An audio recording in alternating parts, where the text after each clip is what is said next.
گالی دینے سے کیا روزہ ٹوٹ جائے گا؟ روزہ مکروہ ہوگا کیونکہ روزے کی نورانیت چلی جائے گی۔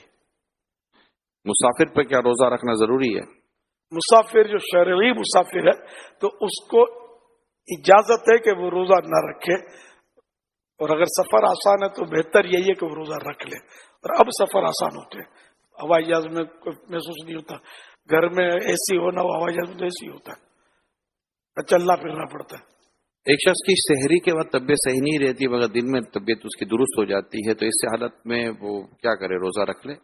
اس کی پھر وہی تفصیل ہے کہ روزہ رکھنے سے بیماری بڑھ جائے گی یا دیر میں اچھا ہوگا یا جان چلی جائے گی یا عقل چلی جائے گی، تب تو روزہ نہ رکھنے کی اجازت ہے کہ بعد میں قضا کر لے۔ اور اگر ایسا نہیں ہے تو تھوڑی بہت تکلیف ہوتی ہے تو اس سے روزہ نہ رکھنے کی اجازت نہیں ملے گی، روزہ رکھنا ہوگا۔